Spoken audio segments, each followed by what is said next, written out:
Welcome back to Commercial Connections, where we help Eugene Springfield multifamily owners make clear, confident, and profitable decisions in today's market. I'm René Nelson, CCIM, along with Brittany, who is my podcast editor. And each episode, we bring you strategies, insights, and local expertise that help investors move from hands-on management to hands-free income. Today, we're bringing you clarity to a topic that many owners find confusing, which is bridge and hard money financing.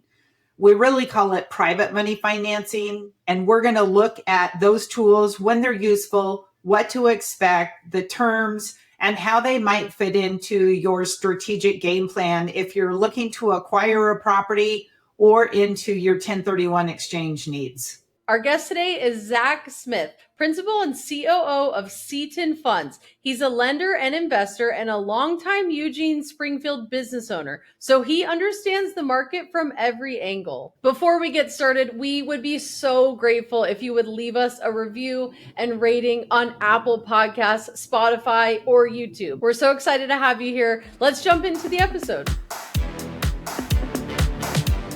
Zach, can you start by giving our listeners a brief snapshot of who you are and a little bit about Cetan Funds and what they do in the local Eugene Springfield community?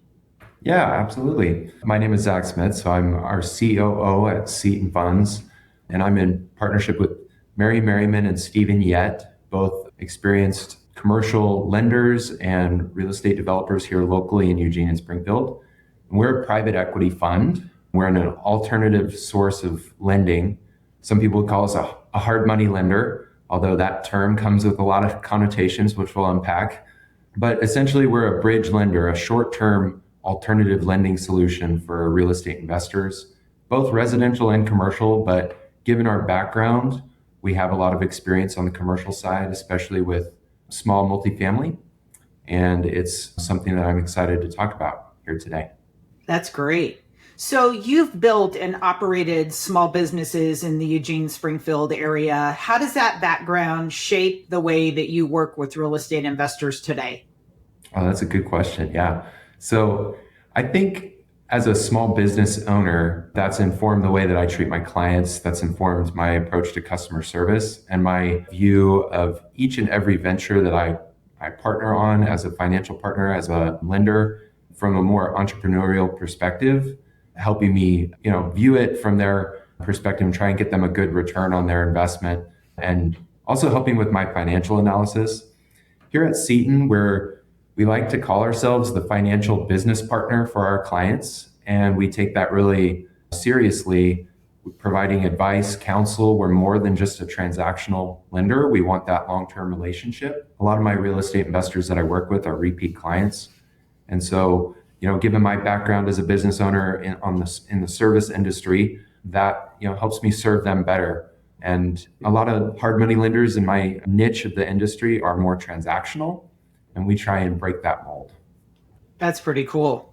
So do you think someday I can get Stephen Yett to come on as a guest and talk about laundromats and some of the other properties that he buys in the Eugene Springfield area? Because I know he's very hawkish. Like, he'll buy vacant buildings knowing that he can go in and renovate it. And I've seen him make some huge wins in our community. So are you involved in those deals with him when he does those?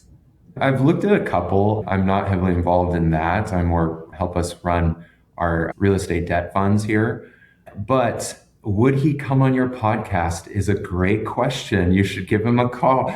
He famously won't let us take his picture. So still on our website, it's just a little bird instead of his headshot. So he might just be like the shadow, and you have to do like one of those blurred out voiceovers or something. Yeah. He's one of those guys that's in the witness protection program. Okay, I get it. Yeah. All right, then we're going to drill down and ask you some questions. I'd rather hear from you, Zach, since you are willing to come on the podcast. Let's talk about, I'm a fixer flipper and I want to come establish a relationship with you. Because then the next question that I want to segue into is, what's the difference between like bridge financing and hard money? But let's step in the shoes of our listeners. So I live and work in Eugene Springfield, Oregon. I see an opportunity where I could go buy a 10-unit property maybe it's shot, it needs a foundation, it needs a roof, and it's not going to either pass traditional financing, or I'm going to have problems with getting insurance and just a bunch of things. Right. So how do I come to you and establish a relationship and start becoming one of your clients? Yeah, absolutely. Well, our process is very different than a bank. We're much more focused on the asset and the project. Probably the number one thing in a scenario that you just mentioned like that is the borrower's experience, track record, and their team. So that's the very first thing that we're going to talk about with the client. We're just going to sit down and have a conversation, get to know them, who's on their team, what's their track record, and do they have the wherewithal and the experience to take on a 10-unit value add type of project. If they pass that initial hurdle, then we take the next step, and it's as simple as submitting an application, a very simple one-page financial statement, including any real estate owned. We take a look at their liquidity. On the commercial side, multifamily, we also look at their cash flow. We look at a debt coverage ratio to see what their exit strategy is going to be. Are they going to be able to go get a bank loan at the end of this? So we don't look at entry first, we look at exit first, because as a bridge lender, our job is to get them from point A, the acquisition, to point B, the exit, hold that as an investment. So is it going to cash flow, and do they have the ability to get out of our loan in time? If we check those boxes, then our process is extremely fast, and we can actually do internal valuations basing our loan on the as stabilized value of the asset, the as stabilized cash flow, and we take on, for that slightly higher interest rate that they get with a bridge loan, we take on that execution risk. And if we've done our job underwriting their character and capacity, then it'll work out in the end, and they'll get there, they'll fix up the property and be able to refinance out of our loan in a relatively short period of time. Yeah, that's super helpful. How long does your average investor keep private money loan with you? Like, let's say they're doing a renovation. What's kind of the average? Yeah, so on the residential side, our loans are typically 12 months. On the commercial side, we start at 24 months, and we have a little bit longer runway where they can extend an additional 24 months. On our commercial side, the average loan life is typically 18 to 36 months in length. That's a spread between renovation and new construction. We do some ground up apartments as well. Okay. I was just going to ask you, could you share with our audience what's kind of the typical commercial property? And for the listeners, when you talk about residential, you're talking about 1 to 4 family unit properties. When it gets to 5 units and larger, then that goes into commercial, right? Right. And then if you were to pick like your typical commercial building or property, what's your sweet spot for a commercial property that you love to put money on? 5 to 20 unit multifamily is about, I would say, 65% of our commercial portfolio. We're very good at ground up construction I've done 4 12 unit. 12 is the sweet spot. Apartment complexes. We also have been a bridge lender quite often for small boutique hospitality plays. So helping hotel operators purchase a distressed small boutique hotel and serving as the interim lender for a SBA 504. So we've done a few of those. We're actually right now doing one up in Astoria that we're really excited about. So between those two, small multifamily and small hospitality, that's the most of our commercial. The specialty loans that we do in commercial really can run the gamut. We've lent on almost anything. Right now we have a bridge loan on a truck stop travel station development opportunity. We did a bridge loan on a rock quarry.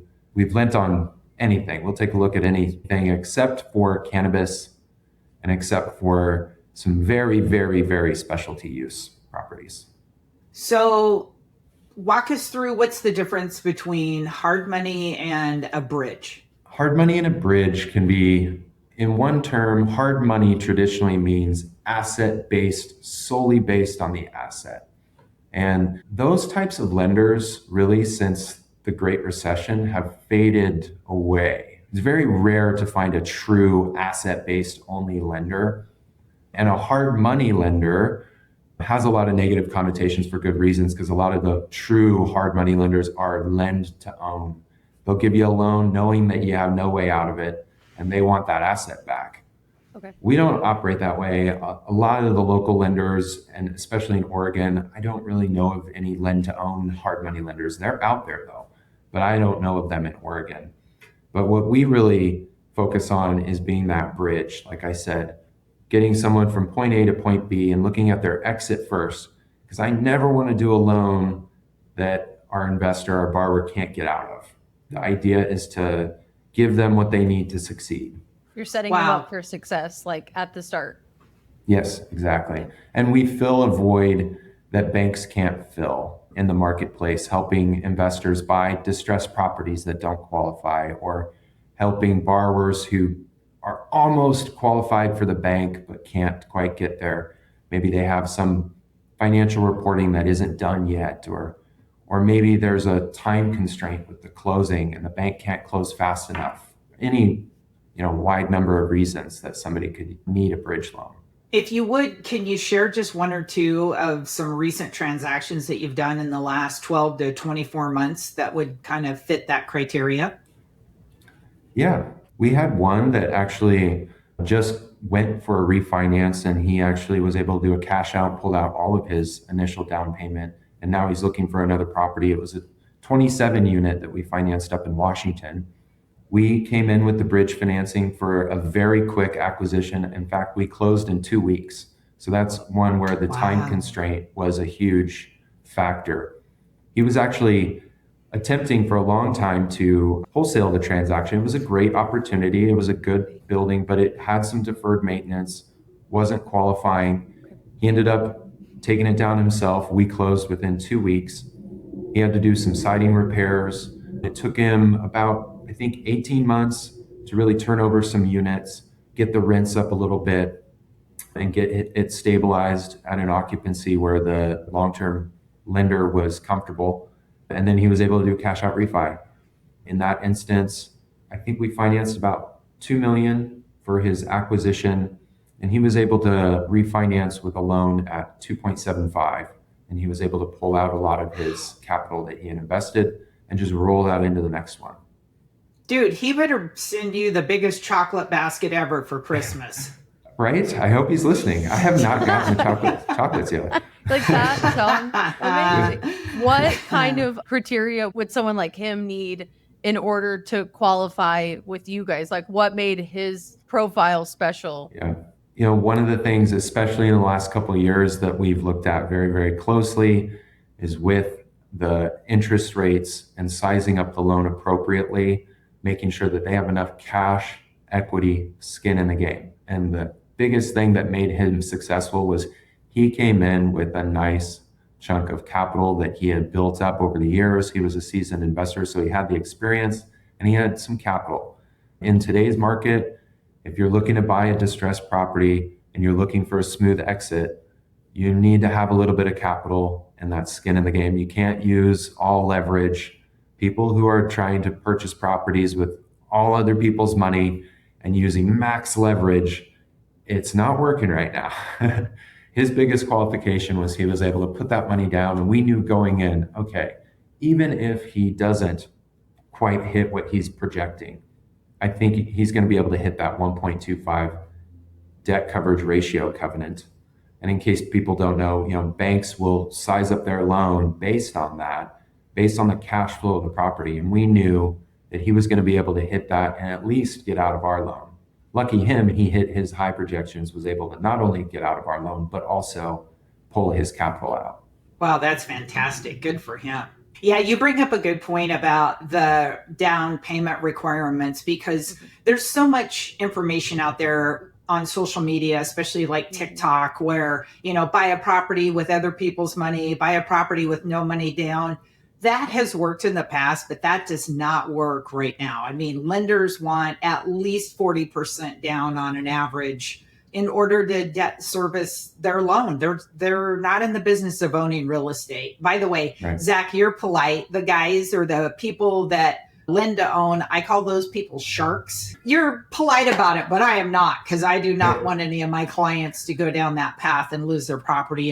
it's devastating. They often sign personal guarantees. So when they're taking back your property, they're also gunning for you and they're going to wipe you out. And so those loan to own people, be cautious, because everything that sounds rosy, if it sounds too good to be true, probably is when it comes to real estate. And you're going to lose your asset and other things. So, and there's a lot of investors out there, to your point, that watch those seminars, get taught zero money down.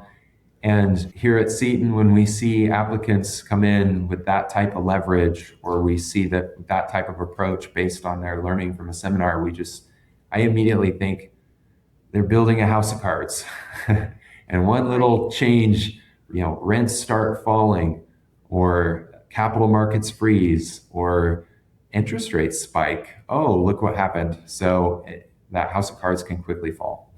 Yeah, there's a national organization, I'm not going to name them, but there's a national group that teaches investors how to bird dog and find property, and then how to go out and solicit other investors and pool investors together. And that company, and specifically that gentleman that owns that company, he's currently being sued by a physician because that physician bought into the program. And I think that coaching program starts at like $12,000, but it goes all the way up to $25,000, $30,000 if you go kind of into the elite coaching. And that physician was trying to basically figure out how to invest his retirement funds and things like that. Horrible debacle in Dallas, Texas. They lost the property. So that physician is actually suing that organization right now. And it is not pretty. It'll be interesting to see if they settle out of court or how that gets resolved. But yeah, it's not a good situation by any stretch. Yeah, absolutely. Do you own any property? Have you done any of these like style loans before?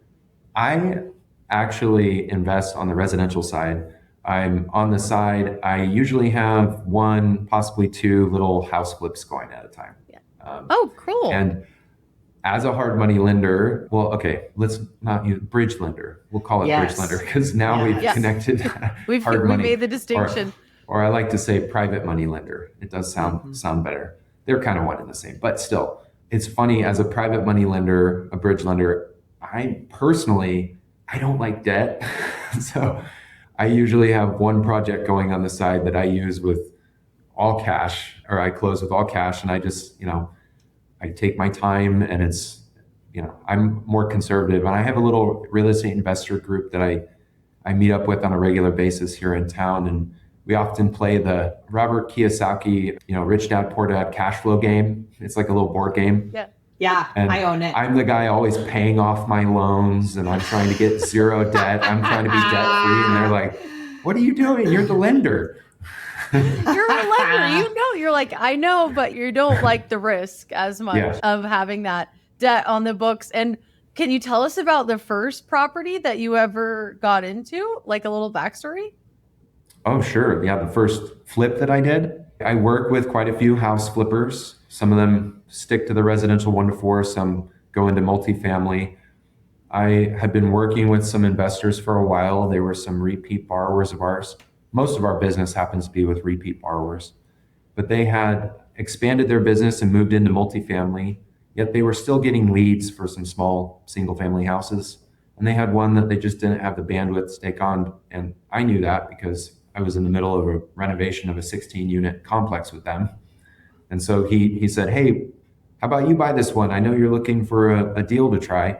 So he was kind enough to save that deal for me, gave me the little pocket listing, and I ended up getting in there and flipping it and selling it in about 3 months. I like to be in and out real quick. Like I said, I'm very risk averse. Dive in, dive out. And do you do your own work, Zach, or do you have a contractor who actually does the renovations for you?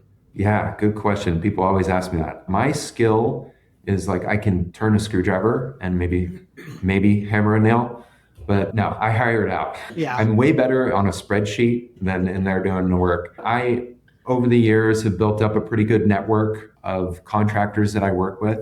That happens to be a lot of our clientele as well. So I have a lot of good referral partners. So I like to spread the love. I'll get specialty contractors on every little piece of my project and spread it around, do a lot of referrals. And when you said pocket listing, what did that mean exactly? He was saving it for me without marketing it for anyone else. I got very fortunate and he was doing me a favor. If I had not committed within a day or two, he was going to put it out to all of his network and try and market it and possibly even list it on the MLS. So he saved it for me, which was very kind. That was the first one that I did. So, Zach, when people come to you to borrow money, do you find that most of them have thought everything through, and do they have like a budget put together for their renovations, or do you often find you have to help walk them through that? Because I'm sure that's part of your underwriting process. Yeah, oftentimes we have to really walk them through that. And it's refreshing when we get an applicant coming in who's well prepared, they've got their line item budget, and they understand exactly where all the dollars are going to be spent. But a big part of our underwriting really is anticipating the costs of the project. And in multifamily, it can be somewhat difficult sometimes to really figure out what that capital expenditure budget's going to look like after an acquisition. Obviously, we have the big ticket items that they can quickly inspect, but sometimes you're dealing with units that you can't really get a good eye on. They're occupied. You have to maybe go in there if it's a distressed property and do some evictions and it can be difficult to really get a good idea. So having just a realistic estimate of even what just a basic cosmetic turnover of a unit would look like. I see a lot of people go in thinking, okay, well, I'm going to turn over every unit for 5 to 10,000. Well, in today's dollars, I mean, that's like an appliance package and maybe some countertops. Mm-hmm. But I mean, you might have to budget a bit more. We're talking more 25, 30 a lot of the time for a basic, 1 or 2 bedroom unit, if you want it to be nice and hit that rent. On your fast deals that you close, do you waive the appraisal or do you have an appraisal included? What do you do since you're private money? I know you don't have all the bank lending guidelines, but I'm sure you have your own internal. Do you guys just drive by? How do you value a property from the appraisal standpoint? Yeah, so with a short, compressed closing timeline, we have an appraisal waiver option, and it really depends on the situation. We underwrite every deal independently and every borrower independently.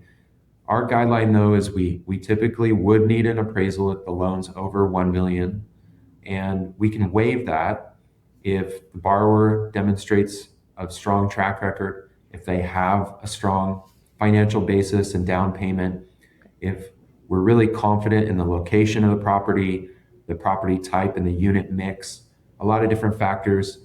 Plus, if we have good historical cash flow information on the property, we can surmise based on this operator, this property, this location, what we think that projected cash flow is going to look like. And we can do an internal valuation and we do that appraisal waiver. Now, the really experienced borrowers that I love working with are the ones that have taken that opportunity to a bank and it hasn't worked out typically, and they have that appraisal. They just bring us that appraisal that they recently got, and we can take that and run with it. We can take another bank's appraisal very, very easily and run with that. If there is a need for an appraisal and we're in that really tight closing timeline, we'll reach out to as many local partners as we can, and we're very grateful to have a lot of good referral partners here locally that can move very, very quickly for us, even if that means a little bit higher expense to get that very fast turnaround on an appraisal. Yeah, sometimes that rush fee with a local appraiser is worth it, isn't it? Yeah, especially if you're buying that value add that has such a good upside on it. Yeah. And from the seller's perspective of that value add opportunity, the seller is looking at it, fingers crossed, they're nervous, wondering if the buyer is going to be able to perform. So often they'll put hard deadlines into a sales contract on closing, like you have to close by December 31st or in terminating, because often they may need to close within that year for tax purposes, or they're saying, hey, if you don't close, I'm putting it back on the market with my broker and we're moving on because I don't want this to drag on for another 30, 60 days. So I can see from your perspective that time is money and you're trying to get the deal closed as fast as possible for your buyer so he doesn't lose that opportunity. Like you said, we don't have bank guidelines. Really, it is internal, our approval process. Our underwriting committee is literally myself, Mary, and Stephen. So when it comes to certain situations, we can be creative and flexible. Like I'll give you an example. We can do a post-closing appraisal. We can actually do a reserve.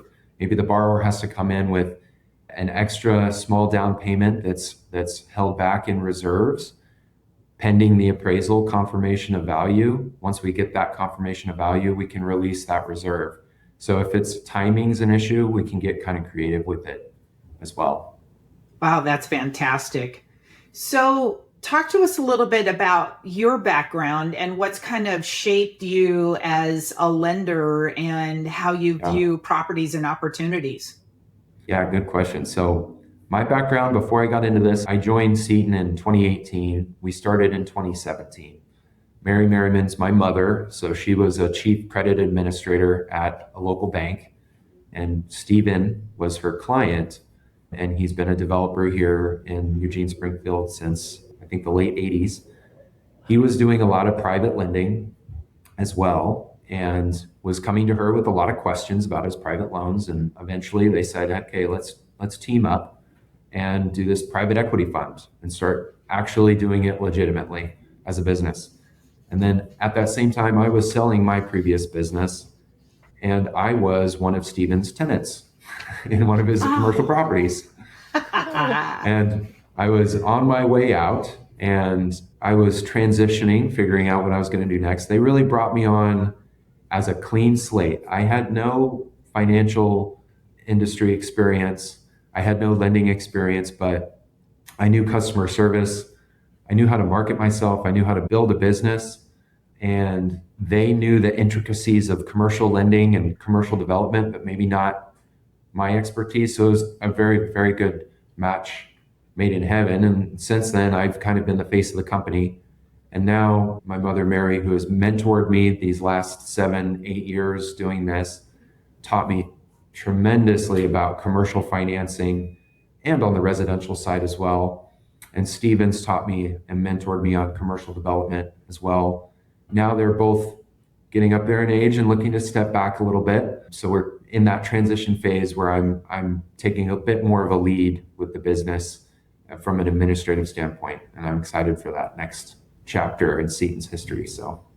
Wow, that is incredible. You know, your mom is just an icon in the industry because, like you said, she started a private local bank, and now they're one of the biggest SBA lenders in Eugene Springfield, probably in the state of Oregon. But yeah. I really feel like your mom put that bank on her shoulders and built it from the ground up. It was her knowledge. When she said she'd do something like a loan, you knew that she was going to deliver. And then she put great people behind her that in the loan department. And from a commercial lender and a commercial client, when your lender says that they're going to meet a deadline, that they're going to do a deal, it just gives you peace of mind. You know, when you get down to the end that it's going to actually close. So your mom is just an icon. And Stephen, the cool thing about him, you could look him up in county records because that's public information. The guy owns half of Eugene Springfield, but the thing about him, he will always take the time to have a cup of coffee and mentor someone, or if they're worth the time. I mean, you have to be ready. You have to have a game plan. You have to have some questions. I've seen him mentor young commercial brokers who are coming out of the residential world, trying to figure out how to get into commercial. And I've seen him just mentor them and give them the knowledge that other people wouldn't share with them. And I just think he's a very modest, cool guy, given his net worth and who he really is in Eugene Springfield. Well, I'm very, very grateful for his mentorship as well.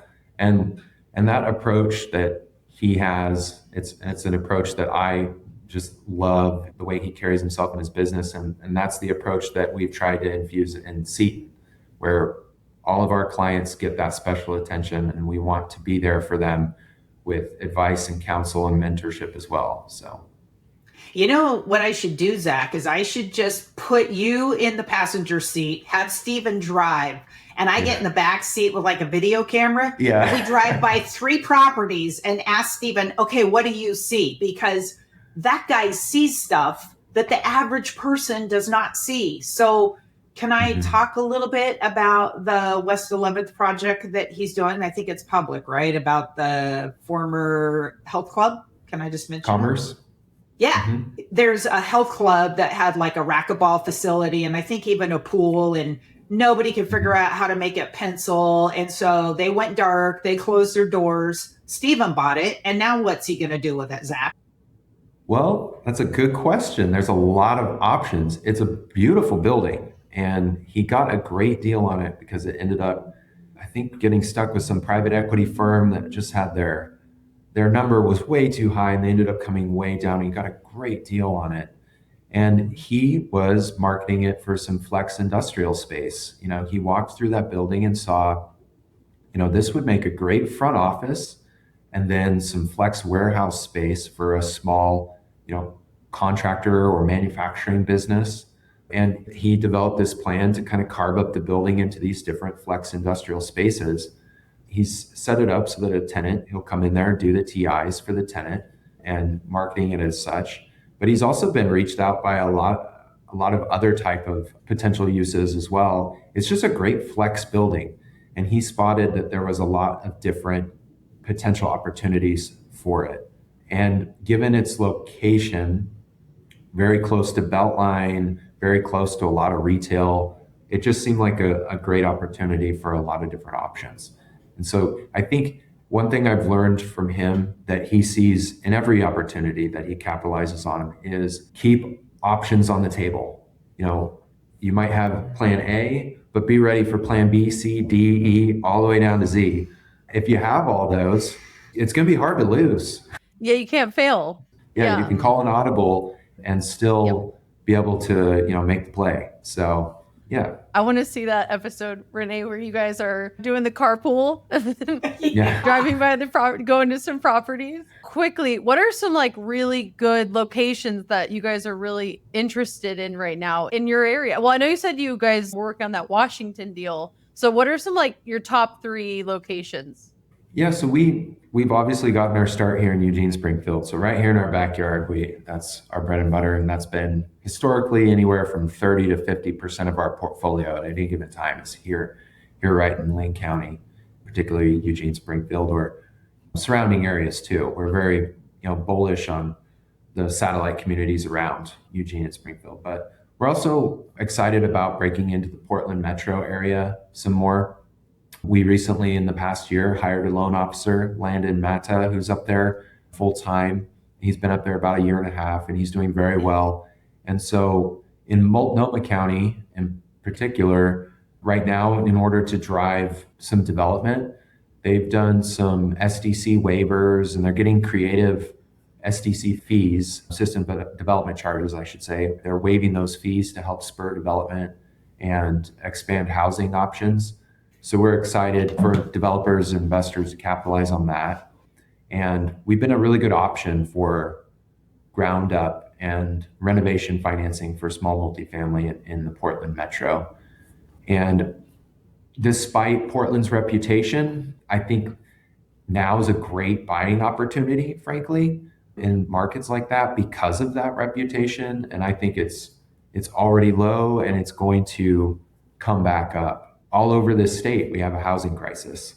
And Portland is another instance of that. And I think that multifamily housing is very critical moving forward for our state and in our biggest main metro area.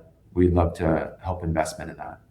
I think it's interesting for the listeners to hear like where they should start getting creative and start looking at locations maybe they hadn't considered in the past. And if they want to go with someone like your team and your lending, where they could be looking that you guys think is really interesting. And definitely, we've heard that a few times on the podcast about Portland. We have kind of somewhat of a bad reputation right now.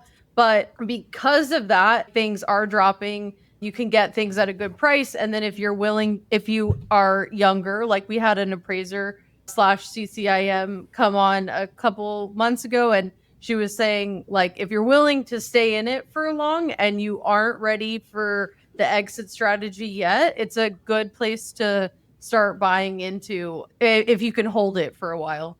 Yeah. And I think it's got that upside potential, definitely, that people are selling short right now. And, one thing that I also want to mention too is when a lender like us, a bridge lender, is the right tool and when we're the wrong tool. We want to be a tool in people's toolboxes, so to speak, whether we're talking about an investor, a mortgage broker, a real estate agent or broker. Like, we can be a great tool for buying those distressed properties. Maybe they're 50% vacant and a bank won't lend on that. Or maybe they have, like Rene touched on, a property with foundation or roof issues or some type of problem that doesn't qualify for traditional financing. It needs to be repositioned. It's distressed. Some situations we've looked at is like small hotel to multifamily conversion. If there's a change of use, if there's a change of zoning that's needed, we can be that type of bridge lender as well. Those are great opportunities to take advantage of a source of leverage like us, where banks aren't able to lend. The situations where we're probably not the best option, the wrong tool to use, is when there's really thin margins and you're just trying to make the deal work. It got declined by a bank because it's just a bad deal, but you still want to do it. That's not why to turn to hard money. And if there's no clear exit strategy, if you have no idea what you're going to do with the property, but you just want to buy it anyways, not a good reason to use short-term hard money, right? Or if you are already over leveraged and that's why you're getting turned down with a bank, and they're looking at your portfolio and thinking, we don't want to lend into this. Well, we're not going to want to lend into that either. So I think when people, understand the investment criteria from our perspective, they can see why hard money can be a useful tool in certain situations. So Zach, would you be willing to share one or two train wrecks with our listeners? Like, what's just gone horribly wrong where you're like, I didn't see that coming, and then you have an issue with a property or a borrower? Can you share inside one or two? Yeah, I'll touch on one. It was a mixed use development. It's actually still on our books. I won't say where or who, but what they ended up doing is they started this ground up. I think it was a 16 unit with retail on the ground floor, apartments above, in a small community. We gave them as much leverage as we thought we could, and we required pretty good skin in the game. They immediately went into it and had that shiny object syndrome.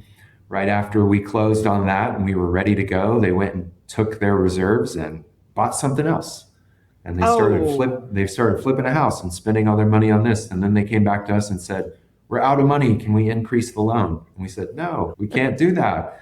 And so we ended up having to get really creative with them just to kind of keep their project going. And so I caution anyone working on these types of projects with us, let's get the one done before you go buy that other shiny object.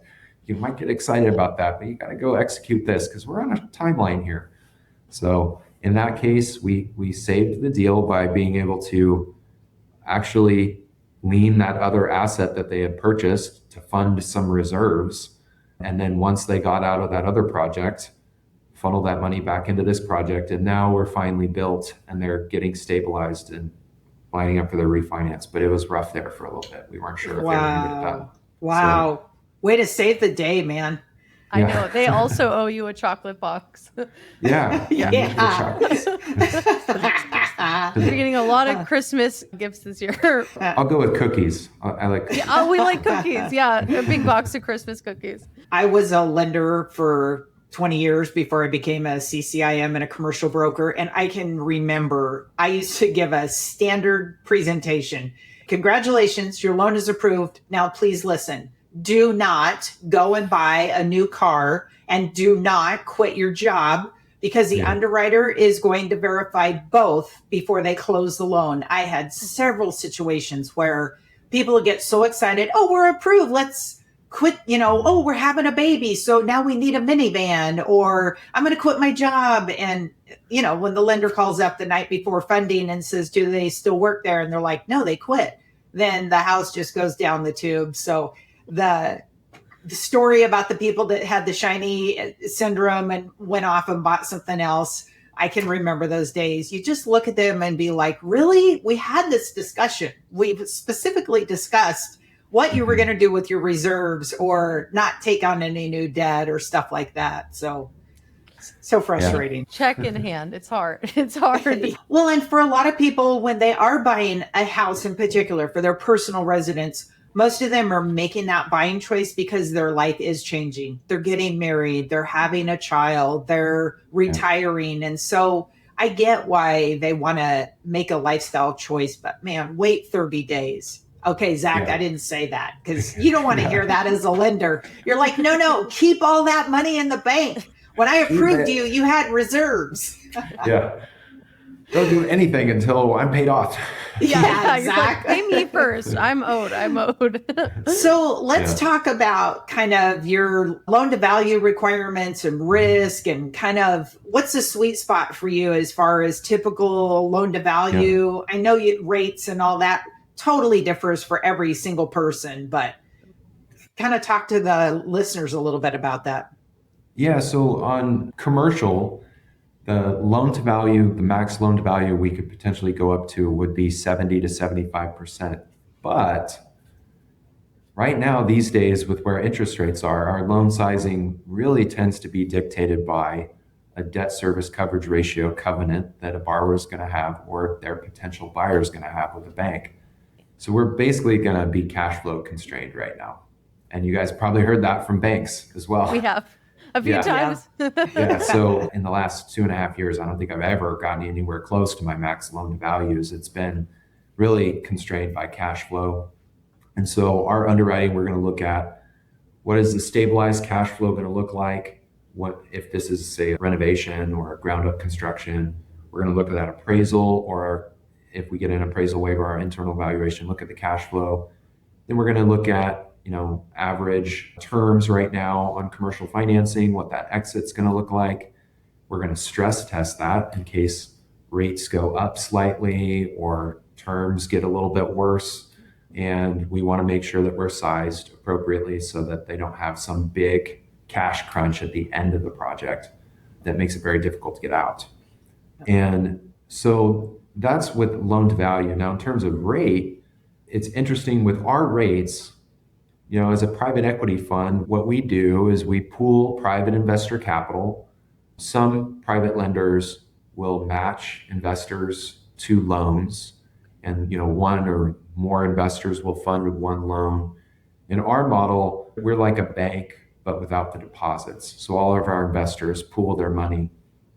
All the interest we collect on our loans, therefore, goes in as income minus some servicing.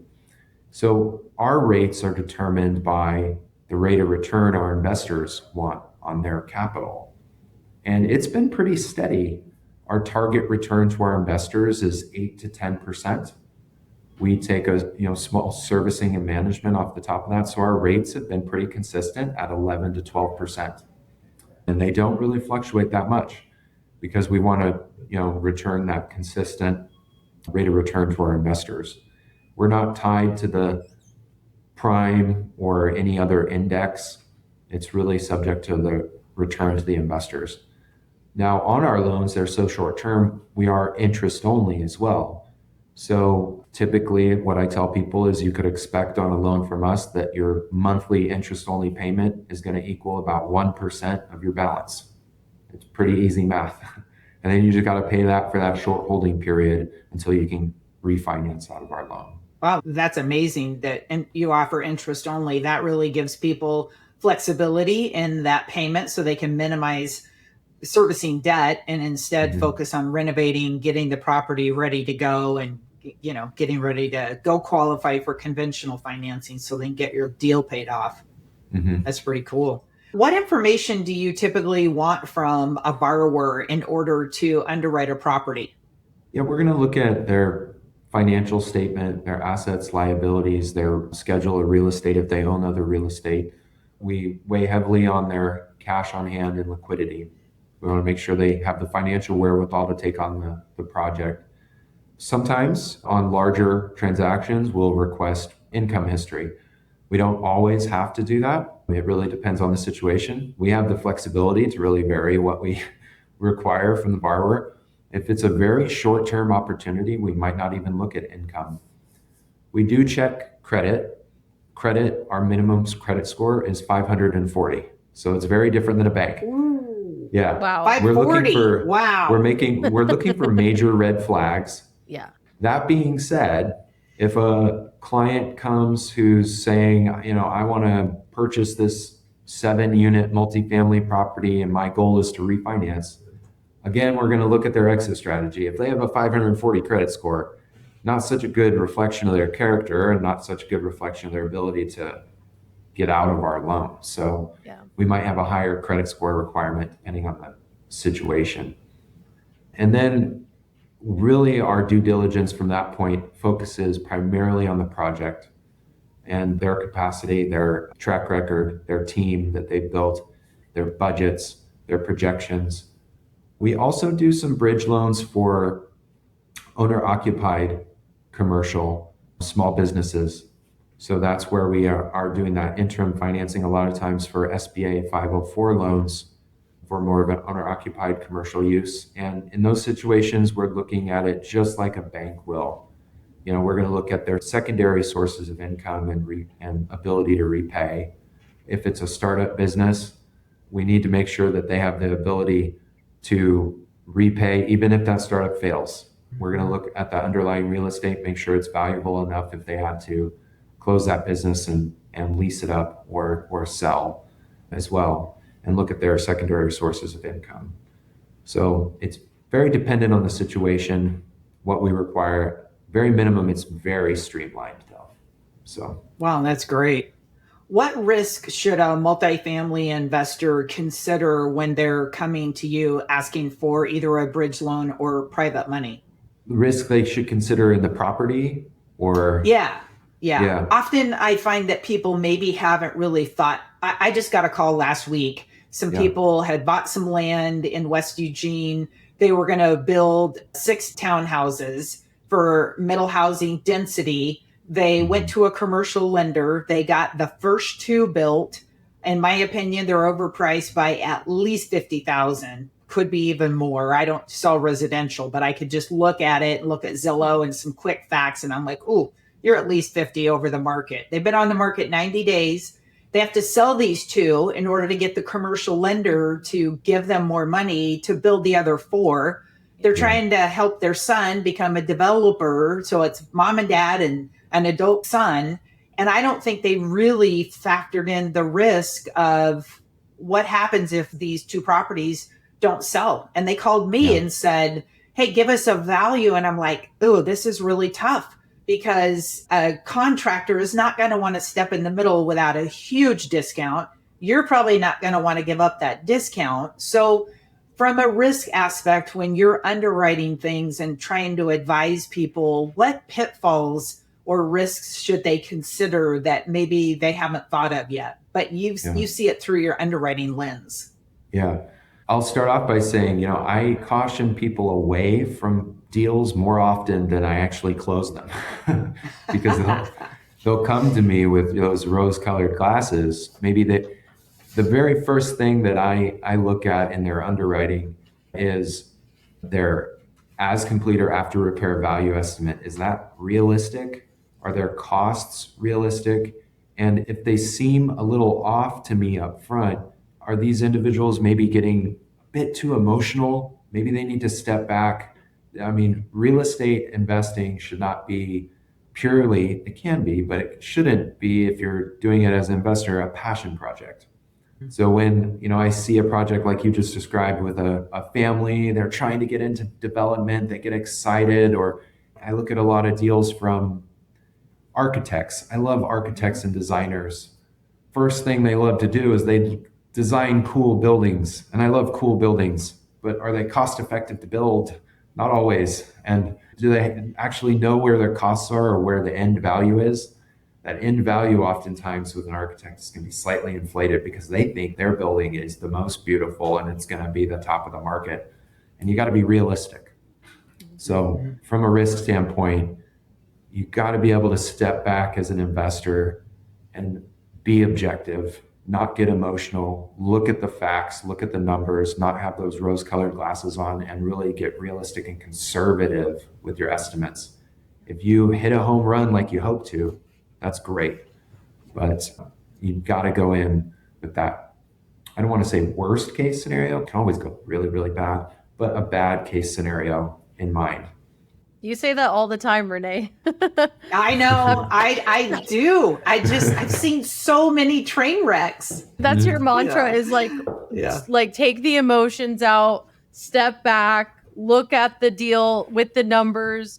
And I think it is hard because we do have, like you were saying, architects, and then it's like they want to design this beautiful building. I actually think it's so funny. I was learning about like design build versus architects and builders separately. I mean, I don't know a lot about commercial estate other than what we've talked about on this show, but I think it is so funny to me that the industry as a whole was always separate. It was like designers and builders and engineers, and everything is separate. But then we're sort of now seeing the rise in these design build companies where they do all of it, like start to finish, all under one house, and you can get your budget like a little bit more aligned from the start. It's so funny to me that the industry wasn't always that way, that it's only now like starting to become a thing.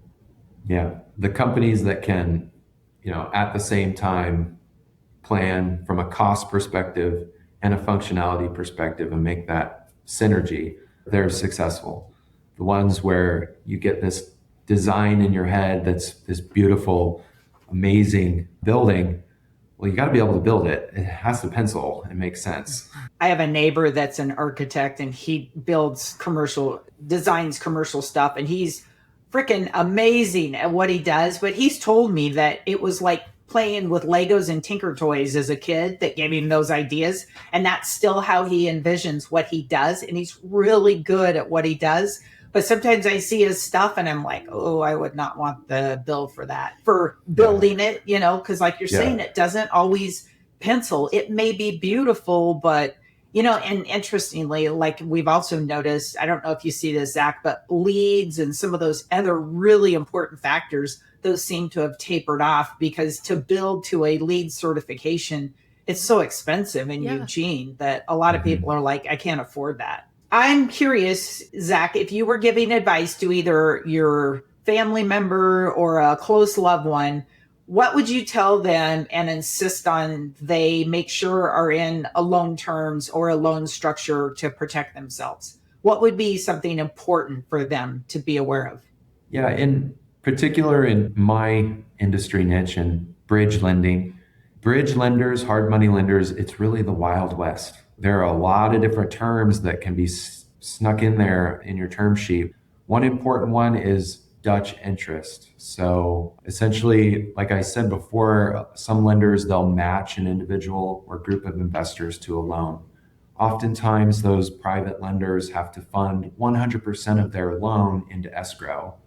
And then that money is gradually dispersed to the borrower if it's a construction loan. But investors do interest on that entire loan balance from day one, whether the borrower's drawn it or not. So with ground up construction, you could have a $1.5 million construction loan that's getting charged interest on $1.5 million from day one, but yet you only have $250,000 of it outstanding. So we don't charge Dutch interest because of our fund model. That's one thing that's important to consider that people don't realize on the private money side.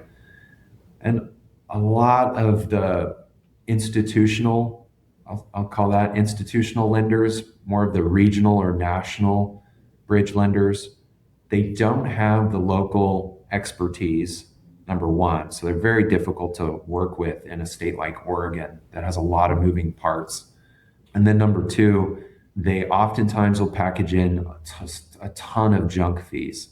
They have that beautiful low interest rate because they got that hedge fund money somewhere, and they got that low origination fee that they market. But then on top of the origination fee, you got a fee for every email they send you or every draw request if you're doing a construction loan. Some of these lenders will do a $250 to $500 draw fee for every time you try and access your capital, and they'll charge you for third-party inspections. And I've seen situations where they've been sending inspectors without the borrower notice every couple of weeks and charging an inspection fee and deferring it.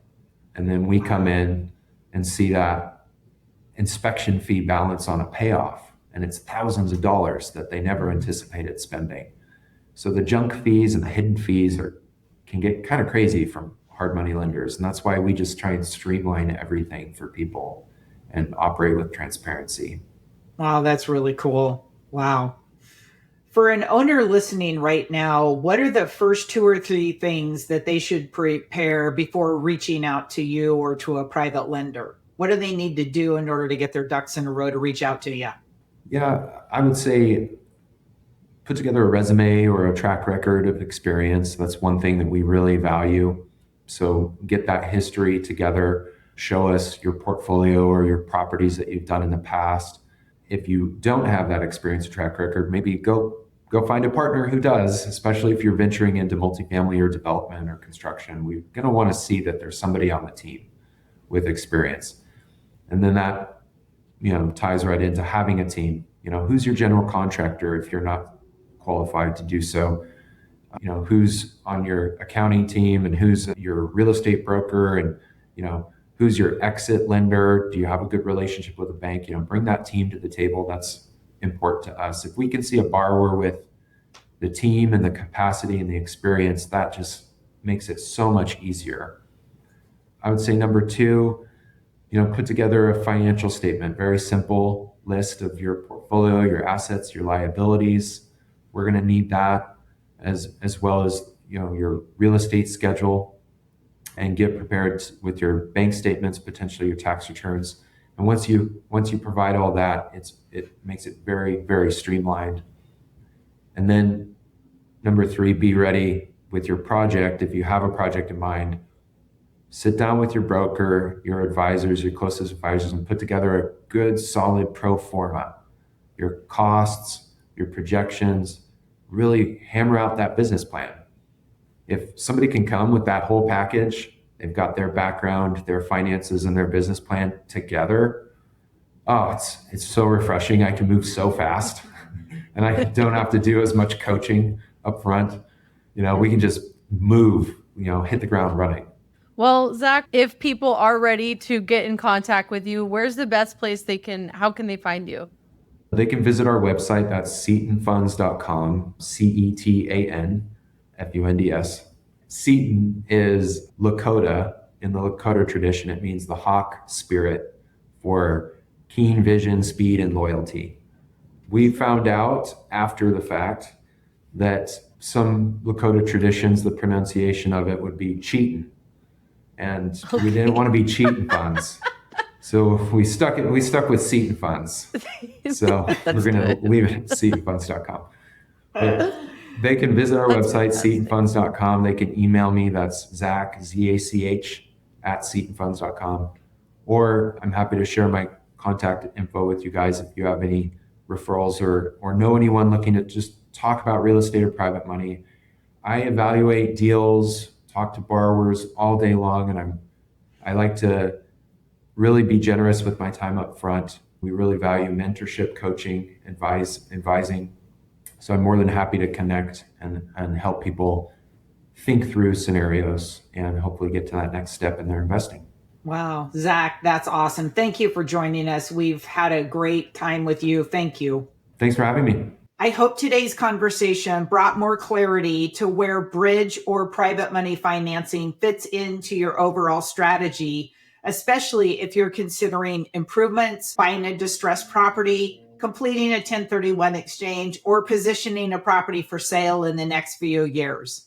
If you'd like a clearer picture of your own property's position, you can request a free pinpoint price evaluation from Rene or the 2025 Eugene and Springfield Market Snapshot. We also have a market snapshot for the University of Oregon area.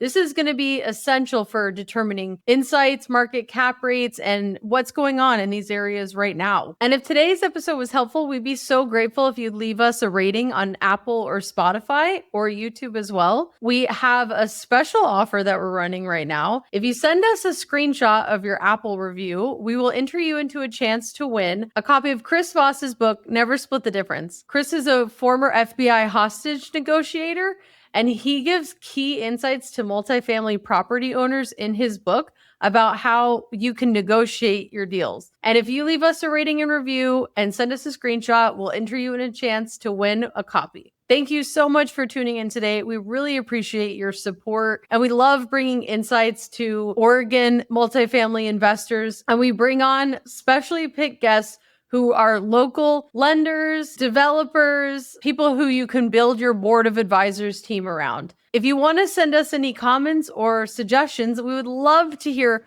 what you're really interested in hearing about. And we'll see you next time on Commercial Connections.